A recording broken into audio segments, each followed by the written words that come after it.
마가복음 4장 10절에서 20절까지입니다.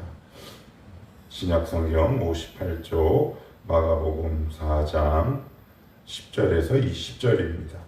이제 우리 같이 한 목소리로 읽읍시다. 예수께서 홀로 계실 때 함께한 사람들이 12제자와 더불어 그 비유들에 대하여 물으니 이르시되 하나님 나라의 비밀을 너희에게는 주었으나 외인에게는 모든 것을 비유로 하나니 이는 그들로 보기는 보아도 알지 못하며 듣기는 들어도 깨닫지 못하게 하여 돌이켜 죄사함을 얻지 못하게 하려 함이라 하시고 또 이르시되 너희가 이 비유를 알지 못할진대 어떻게 모든 비유를 알겠느냐. 뿌리는 자는 말씀을 뿌리는 것이라.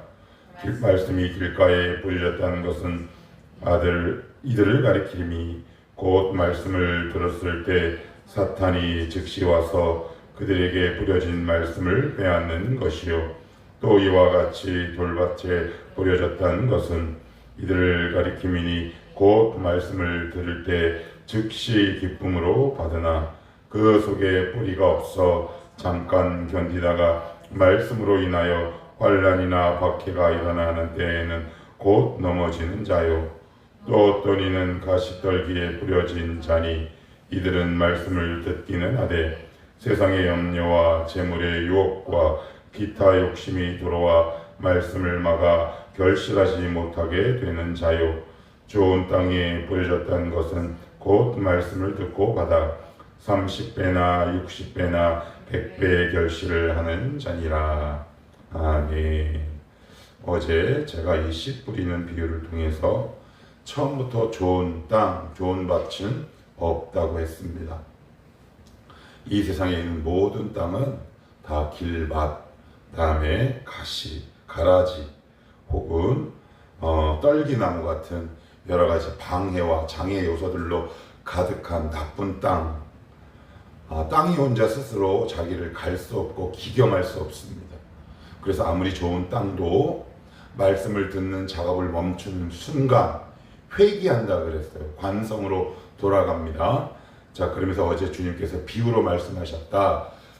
그래서 제가 주님께서 비유로 말씀하신 두 가지 이유가 있다라고 이렇게 말씀을 드렸는데, 첫째는 주님이 전하시는 메시지와 복음을 보호하기 위한 안전장치다. 이게 무슨 말이냐면 직관적이거나 직설적으로 말씀하면 이 말씀의 뜻을 로마 관료 그리고 지방 정부 더 나아가 로마에게까지 들어가면 이게 되게 혁신적이고 혁명적인 메시지인데 주님이 앞으로 감당해야 될 사역에 방해가 될까봐 주님은 이 메시지를 비유로 전하고 계셨다. 자, 그리고 두 번째는 이게 되게 중요한데 왜 비유로 말씀하셨냐?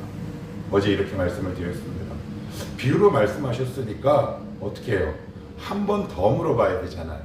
주님, 들었는데 이해가 잘 되지 않습니다. 이건 무슨 뜻인가요? 그래서 오늘 10절에 그 비유, 두 번째 이유를 우리에게 설명하는 내용이 10절에 이렇게 나옵니다.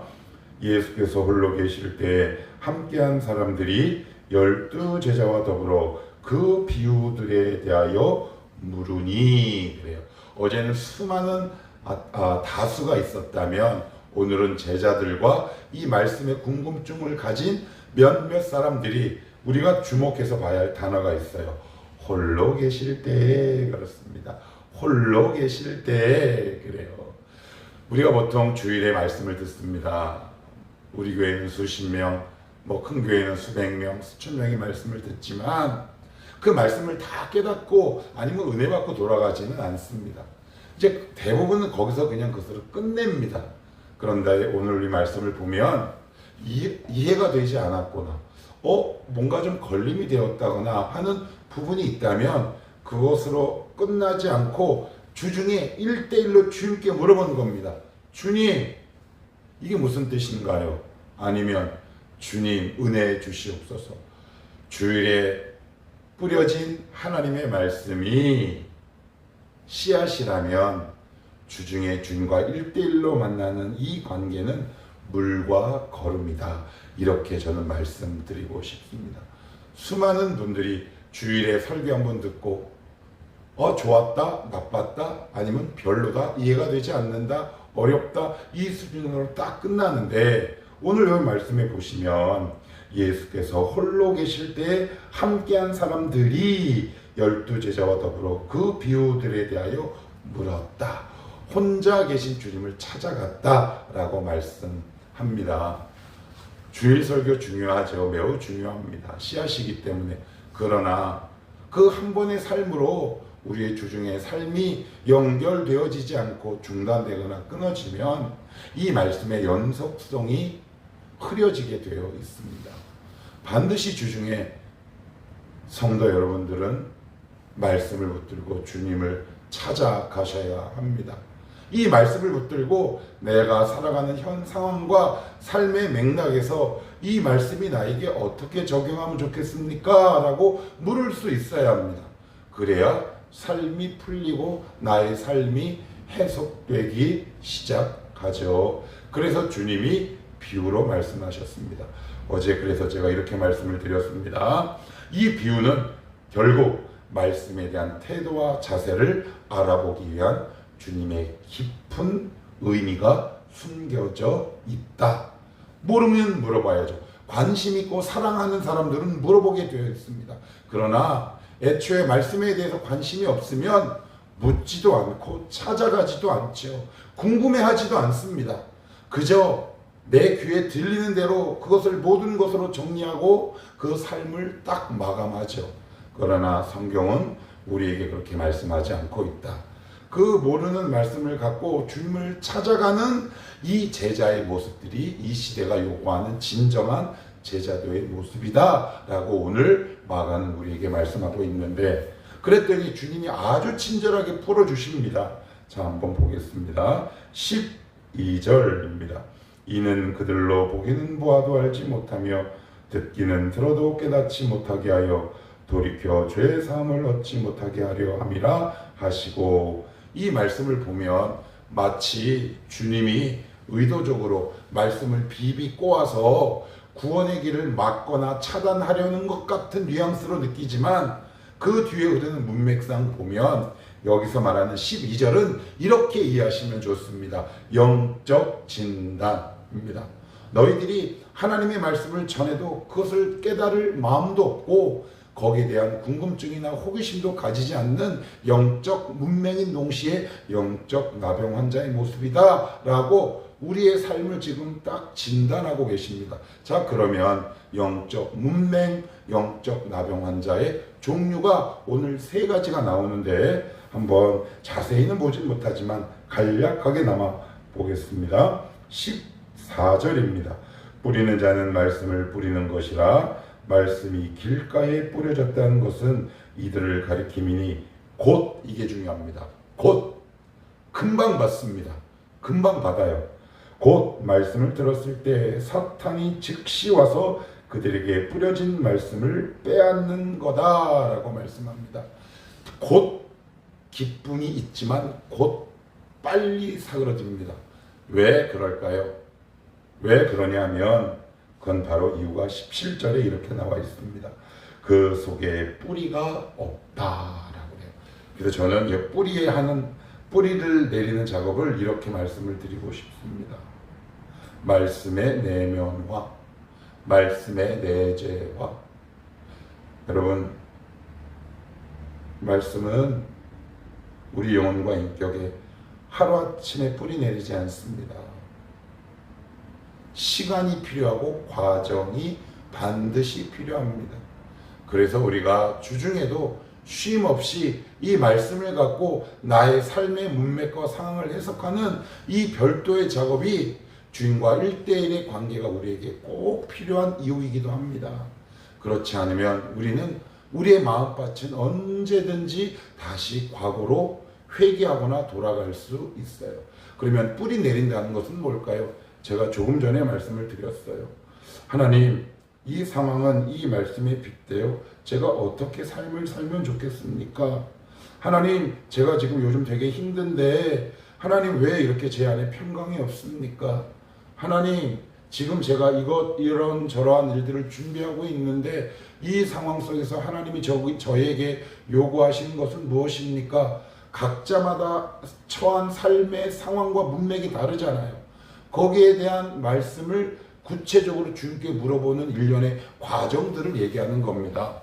그런 과정들을 통해 이 말씀이 우리 가운데 뿌리로 점점 자리 잡게 되죠. 이것을 저는 말씀의 내면화 혹은 말씀의 내재화 이렇게 부르고 싶다. 자, 그러면 이 좋은 땅은 뭘까요? 좋은 땅 우리 같이 한번 읽어볼까요? 좋은 땅입니다. 자, 시작. 좋은 땅에 뿌려졌다는 것은 곧 말씀을 듣고 받아 결실하는 자. 그래요. 결실하는 자 이렇게 되어 있습니다. 결국 좋은 땅은 뭘까요? 말씀을 신앙생활을 믿음 생활을 이렇게 하다 보면 말씀을 붙들고 이렇게 하다 보면 결국 우리가 도착하는 한 지점이 있어요. 한 지점이 그게 뭐냐면 이겁니다. 아, 저 혼자는 도저히 안 돼요. 우리는 다 땅이란 말이에요. 땅이 땅을 기억 못해요. 여러분 땅이 땅을 이렇게 둘러 엎습니까? 땅은 반드시 농부에 의해서만 둘러 엎어지거나 기경되게 되어 있어요. 하나님, 이 말씀이라는 하나님의 농기구, 하나님이라는 농부가 아니면 저의 인생은 도저히 좋은 땅이 될 수 없습니다. 라는 항복선언을 의미하는 겁니다. 여러분, 태어날 때부터 좋은 땅은 없습니다. 오해하시면 안 됩니다. 인간은 다 나쁜 땅입니다. 인간은 다 길가라고요. 인간은 다 돌밭입니다. 인간은 다 가라지가 있는 땅입니다. 그래서 결국 하나님 앞에 두 손 두 발 딱 들고 항복선언을 하는 것이 바로 좋은 땅입니다. 자, 그러면 이 과정에서 우리가 꼭 기억해야 할 것이 있습니다. 20절입니다. 거기 보시면 30배, 60배, 100배죠.